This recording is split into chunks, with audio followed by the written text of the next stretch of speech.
hosts of the FIFA World Cup 2030 will be Morocco, Portugal and Spain. E assim, o presidente da FIFA anunciava ao início da tarde que foi aprovada a candidatura conjunta de Portugal, Espanha e Marrocos à organização do Campeonato do Mundo de 2030. É nosso convidado o secretário de Estado do Desporto. Bem-vindo a esta tarde política, Dr. Pedro Dias. Obrigado pela disponibilidade. O que é que lhe vai na alma? Muito boa tarde.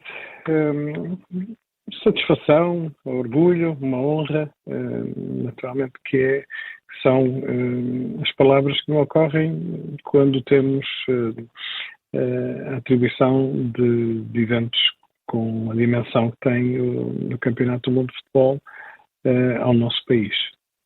Sr. Secretário de Estado, o que é que o país ganha com a organização de um evento como este?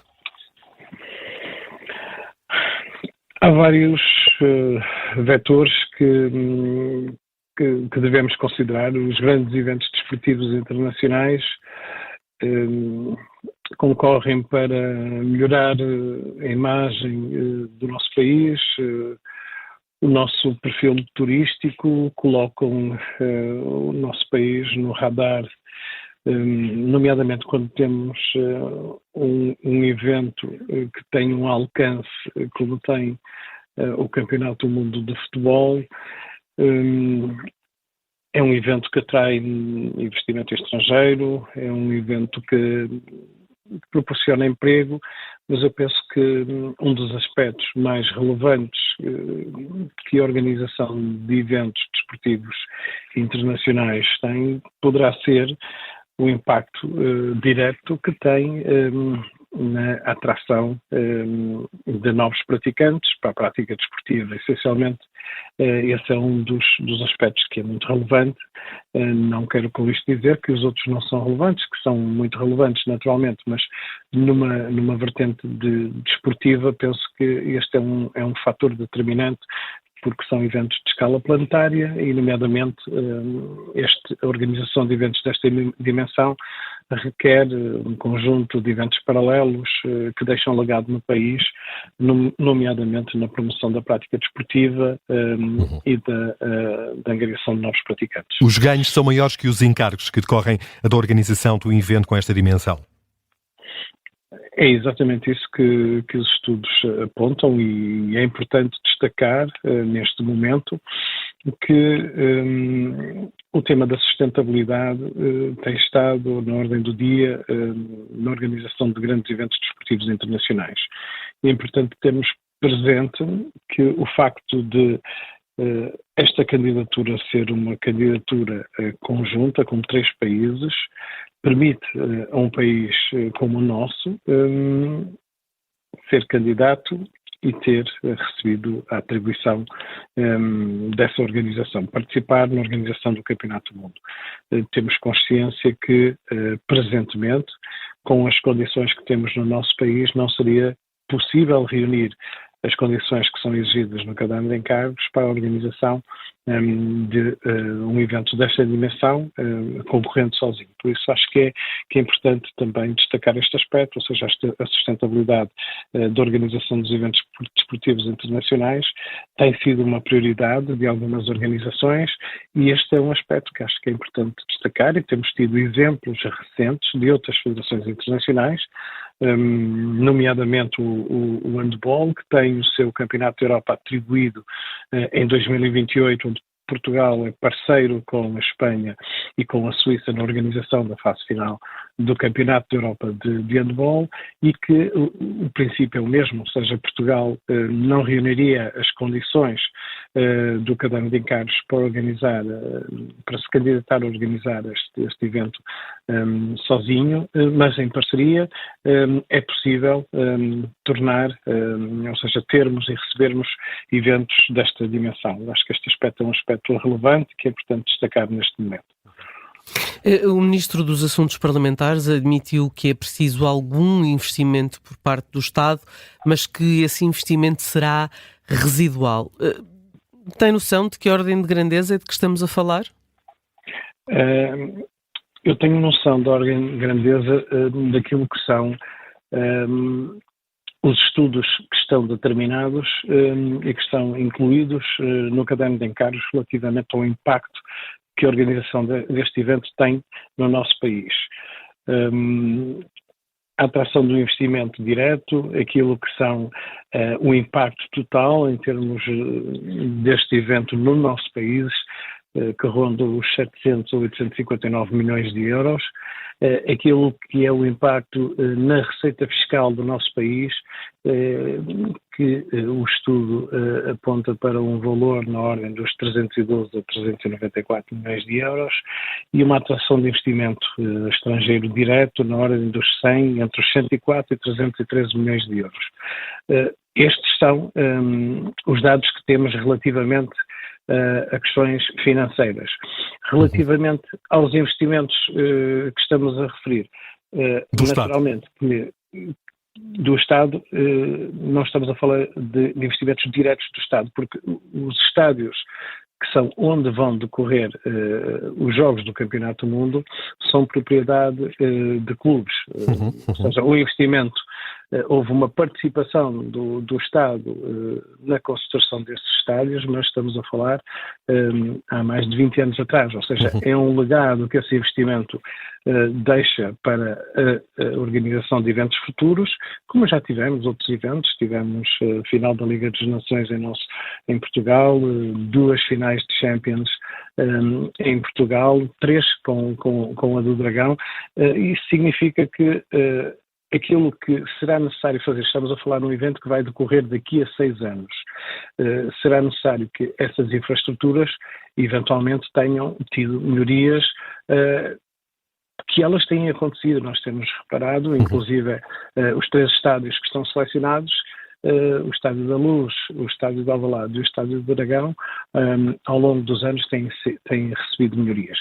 Há outras infraestruturas que serão utilizadas, como centros de treino, que são infraestruturas que já existem. Já estão criadas e não necessitam de investimento. Então o investimento vai ser canalizado. Se não vai ser nos estádios, esse investimento vai ser canalizado para onde?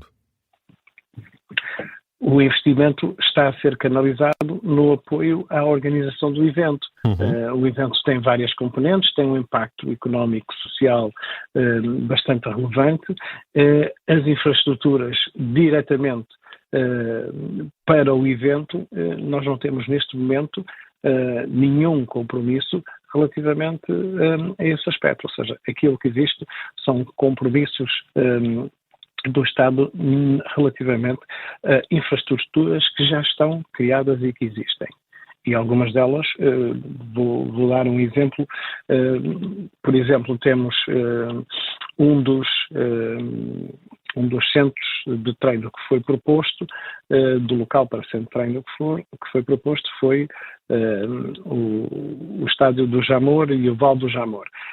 Eventualmente, esta infraestrutura é uma infraestrutura, como sabem, que está numa fase de remodelação, num programa conjunto do Estado com a Federação de Atletismo, a Federação de Rugby e a Federação de Futebol. É um exemplo de algo que já está a decorrer, que é um investimento que é necessário e que já está a ser planeado há algum tempo. Nas restantes infraestruturas que serão utilizadas para o evento, serão investimentos pontuais, nunca na dimensão daquilo que são o retorno direto e o impacto que este evento terá no nosso país. Portanto, não está previsto um investimento em grandes infraestruturas que normalmente estão associadas a estas grandes iniciativas e estes grandes eventos com dimensão global. Questiono, por exemplo, se haverá intenção do Governo, a partir do momento em que sabe que de facto vai organizar esta competição, de antecipar a construção da terceira travessia do Tejo. Há um conjunto de investimentos. Os que estão confirmados são aqueles que já foram anunciados pelo Governo. Por isso, estar neste momento a referir outros aspectos não me parece que neste momento seja relevante, porque apenas aquilo que está confirmado e que foi anunciado pelo Governo nomeadamente pelo seu Primeiro-Ministro, são as infraestruturas que estão confirmadas.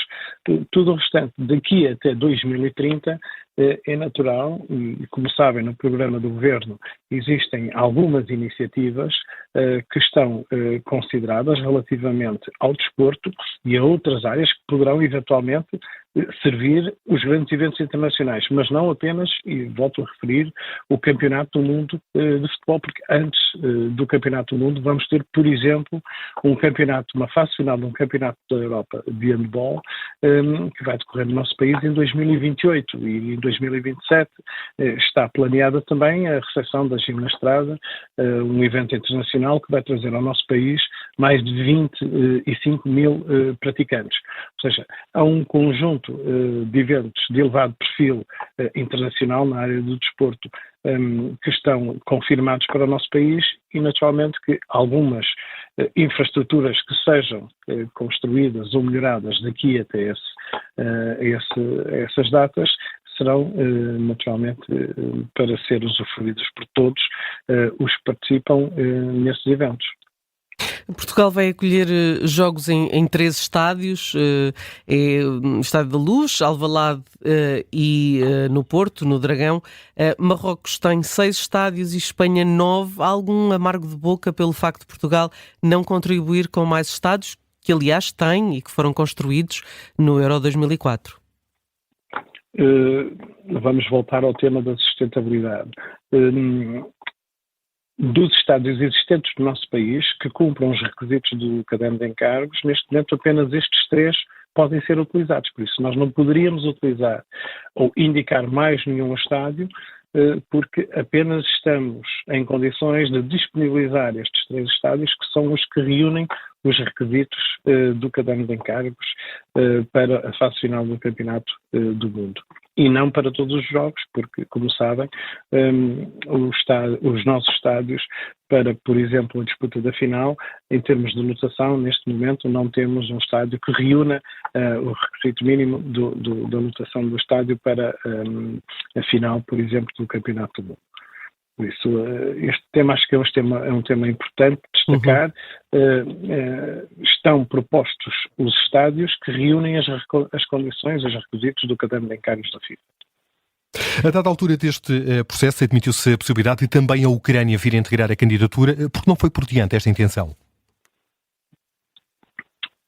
Eu, honestamente, como sabem,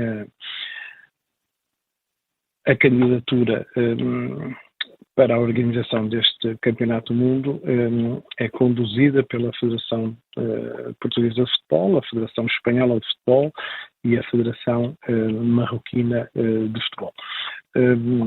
Foi público que houve um momento em que essa poderia ser uma possibilidade, mas honestamente o Governo não esteve envolvido nessa participação, como compreendem, porque a organização e a candidatura para a organização dos eventos internacionais é realizada pelas federações desportivas e o Governo tem uma participação naturalmente, mas naquilo que é o apoio formal à organização do evento e a garantia do apoio do Estado português à organização dos eventos. Sob o ponto de vista desportivo, que perspectivas, ainda faltam alguns anos, mas que perspectivas para o desempenho de Portugal nesse Mundial que se realiza em 2030? Eu acho que as perspectivas são positivas. A avaliar por aquilo que são os resultados desportivos de excelência que a nossa seleção tem alcançado. Aquilo que têm sido as participações de forma consistente em fases finais de campeonatos da Europa e campeonatos do mundo, naturalmente que são positivas. Temos uma seleção com jogadores de altíssimo nível e a perspectiva é positiva. Eu gostaria sempre de colocar para este evento aquilo que têm sido as expectativas, os objetivos que a Federação Portuguesa de Futebol tem colocado para os recentes campeonatos da Europa e campeonatos do mundo, que é, naturalmente, tem sido bastante ambiciosa e penso que para o Campeonato do Mundo 2030 não poderá ser diferente, que é tentar estar nos lugares de pódio, e esse poderá ser um objetivo ambicioso para o nosso país, se bem que, como sabemos, num Campeonato do Mundo e na história centenária da Federação, chegar a essa posição, ou seja, um lugar de pódio, tem sido extremamente complexo. Apesar de já ter sido alcançado, tem sido extremamente complexo.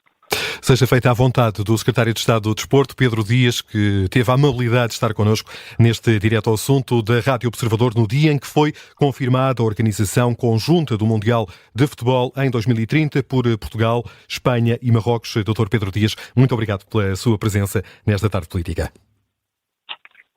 Obrigado. Boa tarde.